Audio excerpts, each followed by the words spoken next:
আসসালামু আলাইকুম। আজকের এই বিশেষ আলোচনায় আমরা ডুব দিতে চলেছি পবিত্র কুরআনের একটি অত্যন্ত শিক্ষণীয় এবং তাৎপর্যপূর্ণ ঘটনায়। এমন এক কাহিনী যা সত্যি বলতে যুগ যুগ ধরে মানুষকে নাড়া দিয়েছে, ভাবিয়েছে। ওয়ালাইকুম আসসালাম। হ্যাঁ, ঠিকই বলেছেন। আমরা আজ সূরা আল কাহফের সেই বিখ্যাত ঘটনা মানে আসহাবে কাহাফ বা গুহাবাসী সঙ্গীদের সেই আশ্চর্য ইতিহাস আর তার ভেতরে যে গভীর শিক্ষা রয়েছে সেটা নিয়েই একটু বিস্তারিত কথা বলবো। আমাদের আলোচনার ভিত্তি অবশ্যই কুরআনুল কারিম, যেখানে আল্লাহ নিজেই এই ঘটনাটা আমাদের জানিয়েছেন। দেখুন, আমাদের লক্ষ্য কিন্তু শুধু গল্প শোনা না, বরং এর গভীরে যাওয়া। মানে কারা ছিলেন তারা, কেন গেলেন গুহায়, সেই আশ্চর্য ঘুম।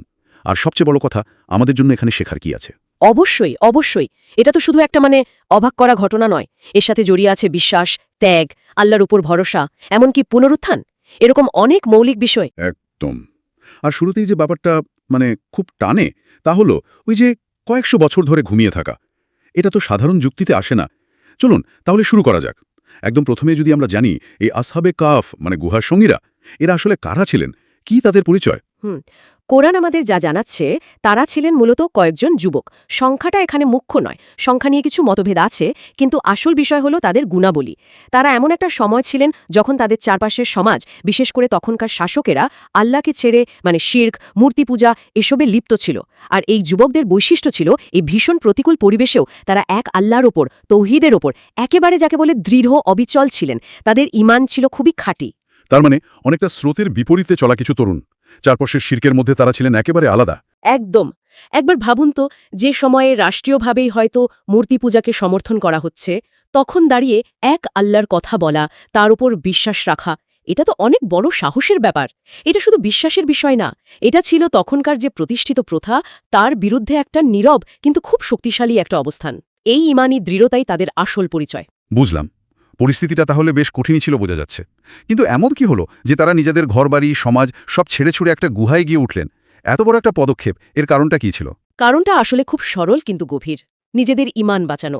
যখন তাদের এই একত্ববাদী বিশ্বাসের খবরটা জানাজানি হয়ে গেল, বিশেষ করে শাসক আর সমাজের ক্ষমতাধরদের কাছে পৌঁছালো, তখন তারা স্বাভাবিকভাবেই বিষয়টাকে সহজভাবে নেয়নি। তাদের উপর নানান দিক থেকে চাপ আসতে শুরু করল। চাপ? শুধু সামাজিক চাপ, নাকি তার চেয়েও বেশি কিছু?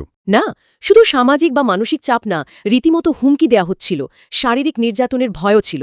তাদের বলা হচ্ছিল যে হয় তোমরা আমাদের ধর্ম মূর্তি পূজা মেনে নাও, আর না হলে কিন্তু কঠিন শাস্তির মুখোমুখি হতে হবে।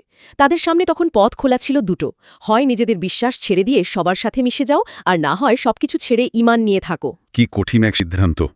একদিকে চেনা পরিচিত জীবন, পরিবার পরিজন, সমাজ, আর অন্যদিকে নিজের বিশ্বাস, যার সাথে কোনো আপোষ করা যায় না। ঠিক তাই। আর এই কঠিন মোড়েই তারা সিদ্ধান্তটা নিলেন লোকালয়ে ছেড়ে চলে যাওয়ার। তারা হয়তো বুঝেছিলেন যে এই সমাজে থাকলে তাদের ঈমান টিকিয়ে রাখাটা প্রায় অসম্ভব হয়ে পড়বে। তাই তারা আল্লাহর ওপর ভরসা করলেন আর ঠিক করলেন কাছের একটা পাহাড়ে একটা গুহায় গিয়ে আশ্রয় নেবেন। এটা ছিল এক রকমের হিজরত বলা যায়। মিথ্যার পরিবেশ থেকে সত্যকে বাঁচানোর জন্য একটা ত্যাগ। নিজেদের বিশ্বাসকে রক্ষা করার এই যে মানসিকতা, এটাই তাদের কাহিনীর খুব গুরুত্বপূর্ণ একটা দিক। সত্যি। জাগতিক আরামায়েশ, সামাজিক সম্মান, এগুলোর চেয়ে তারা বিশ্বাসকে অনেক বেশি দাম দিয়েছিলেন। আচ্ছা, তারপর তারা গুহায় পৌঁছালেন, আর ঠিক এরপরই তো সেই সবচেয়ে আশ্চর্য ঘটনাটা ঘটল, তাই না? তাদের সেই লম্বা ঘুম। এই বিষয়টা যদি একটু খুলে বলেন, ঠিক কত বছর তারা ঘুমিয়েছিলেন? হ্যাঁ, এটাই তো কাহিনীর সবচেয়ে বিস্ময়কর অংশ, অলৌকিকও বটে। যখন তারা গুহায় ঢুকলেন, আল্লাহ তাদের উপর এক গভীর ঘুম নামিয়ে দিলেন। এটা সাধারণ ঘুম ছিল না। কোরআন বলছে আল্লাহ তাদের কানে পর্দা ফেলে দিয়েছিলেন। বাইরের কোনো আওয়াজ, গোলমাল তাদের ঘুমে ব্যাঘাত ঘটাতে পারেনি। আর ঘুমটা চলল কতদিন? কুরআনুল কারিমে আল্লাহ স্পষ্ট করে বলছেন তারা সেখানে ছিলেন ৩০০ বছর, আর তার সাথে আরও ৯ বছর যোগ করতে হবে। অর্থাৎ সৌর হিসেবে একরকম, চন্দ্র হিসেবে আরেক রকম। মোট প্রায় ৩০৯ চন্দ্র বছর। ভাবা যায় ৩০০ বছরেরও বেশি সময় ধরে একটানা ঘুম। এটা তো মানুষের স্বাভাবিক জীবনের অনেক বাইরে। ৩০৯ বছর, আসলেই অবিশ্বাস্য। এটা তো নিছক ঘুম নয়, এটা এক জীবন্ত নিদর্শন। এই দীর্ঘ সময় আল্লাহ নিশ্চয়ই তাদের দেখাশোনার সুরক্ষার কোনো ব্যবস্থা করেছিলেন। অবশ্যই। এখানেই তো আল্লাহর কুদরত, তার অসীম ক্ষমতা স্পষ্ট হয়। তিনি শুধু ঘুম পাড়িয়েই রাখেননি, তাদের হেফাজতের রক্ষার একেবারে নিখুঁত ব্যবস্থা করেছিলেন। যেমন ধরুন, কোরআন বলছে গুহাটা এমন জায়গায় ছিল যে সূর্য যখন উঠত বা অস্ত যেত, তার আলোটা সরাসরি তাদের গায়ে পড়ত না, পাশ কাটিয়ে যেত। ফলে সূর্যের আলো বা তাপ তাদের কোনো ক্ষতি করতে পারেনি। আর এত দীর্ঘ সময় ধরে শুয়ে থাকার ফলে তাদের শরীরে কোনো অসুবিধা হয়নি? সেটারও ব্যবস্থা আল্লাহ করেছিলেন। তিনি তাদের পাশ ফেরাতেন নিয়মিত, কখনো ডানে কখনো বামে। আমরা তো এখন জানি যে অনেকদিন একভাবে শুয়ে থাকলে শরীরে নানা সমস্যা হয়, বেডসোর হতে পারে। আল্লাহ তাদের সেটাও হতে দেননি। পুরো বিষয়টা ছিল আল্লাহর সরাসরি নিয়ন্ত্রণে। এটা তার ক্ষমতার একটা জ্বলন্ত প্রমাণ, কিভাবে তিনি তার পছন্দের বান্দাদের রক্ষা করেন।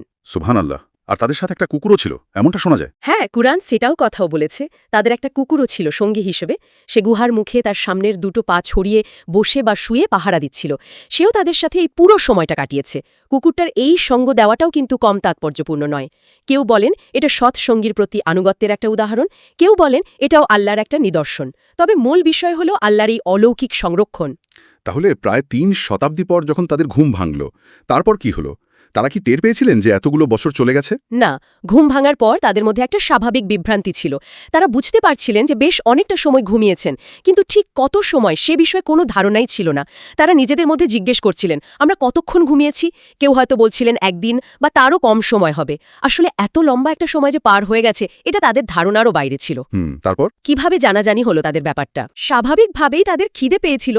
তখন তারা নিজেদের মধ্যে আলোচনা করে ঠিক করলেন একজনকে শহরে পাঠাবেন কিছু খাবার কিনে আনার জন্য।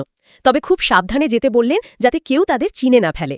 কারণ তাদের মনে তখনও সেই আগের ভয়টা ছিল, যদি লোকেরা চিনে ফেলে তাহলে হয়তো আবার অত্যাচার করবে বা জোর করে তাদের আগের ধর্মে ফিরিয়ে নেবে।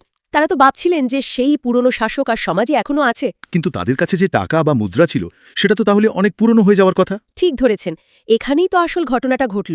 যখন তাদের পাঠানো সেই সঙ্গীটি ওই পুরনো মুদ্রা মানে ৩০০ বছর আগের মুদ্রা দিয়ে খাবার কিনতে গেলেন দোকানে, তখন দোকানি আর তারপর শহরের অন্য লোকেরা সেই মুদ্রা দেখে তো অবাক। এ কেমন মুদ্রা? এ তো এখন চলে না। এটা কোন আমলের টাকা? এই লোকটা কে? কোথা থেকে এলো? এই প্রশ্নগুলো থেকেই আস্তে আস্তে তাদের আসল পরিচয়টা বেরিয়ে এলো। তার মানে যে মুদ্রাটা তাদের কাছে স্বাভাবিক ছিল সেটাই তাদের দীর্ঘ ঘুমের প্রমাণ হয়ে দাঁড়ালো। একদম। ব্যাপারটা ধীরে ধীরে জানাজানি হল।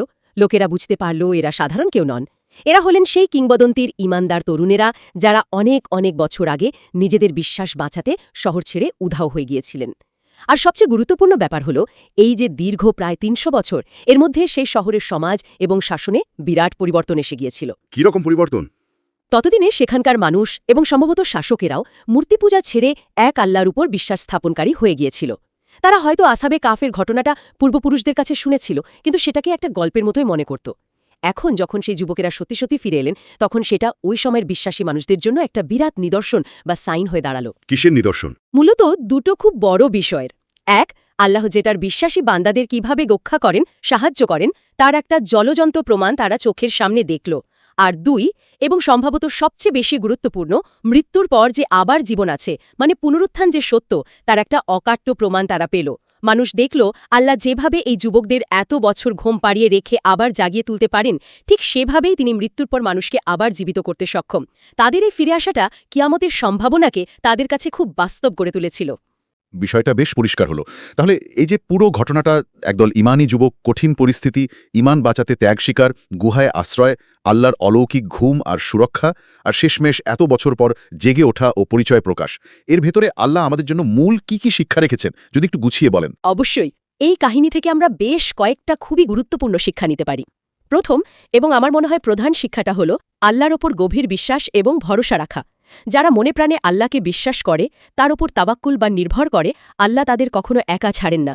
পরিস্থিতি যতই খারাপ হোক না কেন, তিনি ঠিকই সাহায্যের ব্যবস্থা করেন, যেমনটা তিনি যুবকদের জন্য করেছিলেন। তাদের আশ্রয় দেওয়া, ঘুম পাড়িয়ে রক্ষা করা, সবই তো তার সাহায্যেরই নমুনা।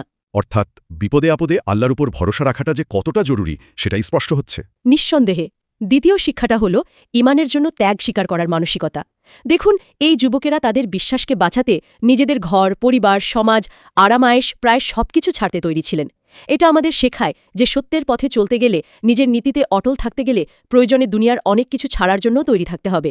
ইমানের দাম আসলে দুনিয়ার সব কিছুর চেয়ে বেশি। তৃতীয় শিক্ষাটা কি তাহলে ওই পুনরুত্থান সম্পর্কিত, যা আপনি একটু আগেই বলছিলেন? হ্যাঁ, তৃতীয় গুরুত্বপূর্ণ শিক্ষা হল মৃত্যুর পর পুনরুত্থানের সত্যতা, মানে রিসারেকশন। ৩০৯ বছর পর তাদের জেগে ওঠাটা এটাই জোরালোভাবে প্রমাণ করে যে আল্লাহ মৃতকে জীবন দিতে পারেন। যারা পরকাল নিয়ে সন্দেহ করে, তাদের জন্য এই ঘটনাটা একটা বিরাট চিন্তার খোরাক। আল্লাহর ক্ষমতার কোনো সীমা নেই। আচ্ছা, এই ঘটনা থেকে কি আমরা তৎকালীন বা এখনকার ক্ষমতা, পরিস্থিতি, এসবের পরিবর্তন নিয়েও কিছু শিখতে পারি? অবশ্যই পারি। চতুর্থ শিক্ষাটা হল দুনিয়ার ক্ষমতা বা জুলুমের অস্থায়িত্ব আর ইমানের স্থায়িত্ব। মানে যে অত্যাচারী শাসক আর সমাজের ভয়ে ওই যুবকেরা পালিয়ে গিয়েছিলেন, সময়ের সাথে সাথে সেই শাসকও শেষ, সেই সমাজও বদলে গেছে। তাদের দাপট, ক্ষমতা কিছুই টেকেনি, কিন্তু ওই যুবকদের ইমান টিকে ছিল এবং শেষ পর্যন্ত সেটাই সম্মানিত হয়েছে। এটা প্রমাণ করে অন্যায়কারীর ক্ষমতা ক্ষণস্থায়ী, কিন্তু সত্য আর ঈমান হল চিরস্থায়ী, সেটাই শেষ পর্যন্ত জয়ী হয়। খুব সুন্দর বলেছেন। আচ্ছা, তারা যে একসাথে ছিলেন, একসাথে সিদ্ধান্ত নিলেন, এখান থেকে কি ভালো সঙ্গীর গুরুত্বের ব্যাপারেও কিছু বোঝা যায়? খুবই দরকারি একটা পয়েন্ট। পঞ্চম শিক্ষা হিসেবে আমরা সৎ ও ভালো সঙ্গীর গুরুত্বকে অবশ্যই বলতে পারি। এই যুবকেরা একা একা হয়তো এতটা সাহস পেতেন না বা এতটা দৃঢ় থাকতে পারতেন না। তারা একে অপরের শক্তি ছিলেন, একে অপরের ঈমানকে তাজা রেখেছেন, আর সবাই মিলে এই কঠিন সিদ্ধান্তটা নিয়েছেন। ভালো বন্ধু বা সঙ্গী যে বিপদের সময় কতটা কাজে আসে, কতটা শক্তি যোগায়, এটা তার একটা চমৎকার উদাহরণ। আর কোনো বিশেষ শিক্ষা কি আছে? ষষ্ঠত, এই ঘটনাটা আমাদের বারবার মনে করিয়ে দেয় যে আল্লাহর নিদর্শন আসলে সব জায়গায় ছড়িয়ে আছে। যারা চিন্তাভাবনা করে, গভীরভাবে দেখে, তারা প্রকৃতির মধ্যে, ইতিহাসের ঘটনায়, এমনকি নিজেদের জীবনের অভিজ্ঞতার মধ্যেও আল্লাহর কুদরত আর তার প্রজ্ঞা খুঁজে পায়। আসহাবে কাহাফের ঘটনাটা ঠিক তেমনই একটা শক্তিশালী নিদর্শন, যা চিন্তাশীল মানুষদের জন্য অনেক ভাবনার খোরাক দেয়। এটা শুধু অতীতের একটা গল্প নয়, এটা একটা জীবন্ত বার্তা। সত্যি তাই। আপনার কথাগুলো শোনার পর মনে হচ্ছে এটা আসলে শুধু কিছু যুবকের গুহায় ঘুমিয়ে থাকার গল্প না, এর পরতে পরতে কত গভীর লুকিয়ে আছে ঈমান, ত্যাগ, আল্লাহর উপর ভরসা, তার অসীম ক্ষমতা, পুনরুত্থানের প্রমাণ, সময়ের খেলা, সত্যের জয়, কত কিছু। ঠিক তাই। আর এই ঘটনা আমাদের এটাও শেখায় যে আল্লাহর পরিকল্পনা কিন্তু আমাদের কল্পনারও অতীত। ওই যুবকেরা হয়তো শুধু ভেবেছিলেন অত্যাচার থেকে বাঁচতে একটু আশ্রয় নিচ্ছেন, কিন্তু আল্লাহ তাদের সে আশ্রয় নেওয়াটাকে ভবিষ্যতের কোটি কোটি মানুষের জন্য ঈমান আর হেদায়েতের একটা মাধ্যম বানিয়ে দিলেন। তাহলে আজকের আলোচনায় আমরা সূরা আল কাফের সেই অসাধারণ কাহিনী আসহাবে কাফের ঘটনাটা বেশ গভীরভাবে বোঝার চেষ্টা করলাম। তাদের পরিচয়, তাদের সময়ের চ্যালেঞ্জ, ঈমানের জন্য তাদের ত্যাগ, আল্লাহর অলৌকিক সাহায্য আর এই পুরো ঘটনার ভেতরের মূল শিক্ষাগুলো নিয়ে কথা বললাম। এটা স্পষ্ট যে বিশ্বাস সত্যি কঠিন সময়ে একটা দুর্ভেদ্য ঢালের মতো কাজ করতে পারে। নিঃসন্দেহে। আর এই কাহিনীটা সূরা কাহাফের সামগ্রিক গুরুত্বকেও কিন্তু অনেক বাড়িয়ে দেয়। কেন আমাদের নবী সাল্লাল্লাহু আলাইহি ওয়াসাল্লাম এই সূরাটা বিশেষ করে জুমার দিনে পড়তে এত উৎসাহিত করেছেন, তার কারণগুলো যেন আরও স্পষ্ট হয়ে ওঠে। এটা ফিতনা থেকে রক্ষা করে আর হেদায়েতের আলো দেখায়। আসহাবে কাহাফের ঘটনা তো আল্লাহর সর্বশক্তিমানতা আর বিশ্বাসীদের প্রতি তার যে দয়া, তার যে সাহায্য, তারই একটা চিরন্তন প্রমাণ। সবচেয়ে অবাক করার মতো বিষয় হলো, দেখুন, এত বছর আগের একটা ঘটনা, অথচ আজও আমাদের জীবনে বিশ্বাস, ধৈর্য, ত্যাগ, আল্লাহর উপর ভরসা, এমনকি অলৌকিকতায় আস্থা রাখার ক্ষেত্রে এটা কতটা প্রাসঙ্গিক। এর আবেদন সত্যি শেষ হওয়ার নয়। একদম। আর এই আলোচনার শেষে একটা প্রশ্ন হয়তো আমাদের সবার ভাবনার জন্য রেখে যাওয়া যেতে পারে। হ্যাঁ, অবশ্যই বলুন। আমরা তো তাদের ওই দীর্ঘ ঘুমের অলৌকিক দিকটা নিয়ে অনেক কথা বললাম, কিন্তু তারও আগের যে ব্যাপারটা, তাদের সেই মূল সিদ্ধান্তটা, নিজেদের বিশ্বাস আর মূল্যবোধকে বাঁচানোর জন্য পরিচিত সমাজ, নিরাপত্তা, আরামায়েশ সবকিছু ছেড়ে ছুড়ে দিয়ে একটা অনিশ্চিত ভবিষ্যতের দিকে পা বাড়ানো, একটা গুহায় আশ্রয় নেয়া, এই যে কাজটা, এটা আজকের দিনে কতটা প্রাসঙ্গিক? আমরা যখন প্রতিনিয়ত নানা রকম সামাজিক চাপ, নানান মতাদর্শের সংঘাত বা নিজেদের আদর্শ ধরে রাখার চ্যালেঞ্জের মুখোমুখি হই, তখন কি আসহাবে কাহাফের ওই সাহসী পদক্ষেপ থেকে আমরা কোনো অনুপ্রেরণা নিতে পারি? সবকিছু হারানোর ঝুঁকি নিয়েও তারা যে ঈমানি দৃঢ়তা দেখিয়েছিলেন, সেটা এই যুগে দাঁড়িয়ে নিজেদের সত্যের উপর অটল থাকতে আমাদের ঠিক কি শেখায়? এটা সত্যিই খুব গভীর একটা প্রশ্ন। প্রচলিত স্রোতের বিরুদ্ধে গিয়ে নিজের বিশ্বাসকে ধরে রাখার জন্য যে সাহস লাগে, যে ত্যাগ দরকার হয়, তা তো এই যুবকেরা দেখিয়ে গেছেন। তাদের সেই অবিচল থাকাটা, আল্লাহর প্রতি সেই সমর্পণটা আমাদের সবার জন্যই এক বিরাট অনুপ্রেরণা। আজকের মতো আমাদের আলোচনা এখানেই শেষ করি। আশা করি এই পর্যায়ে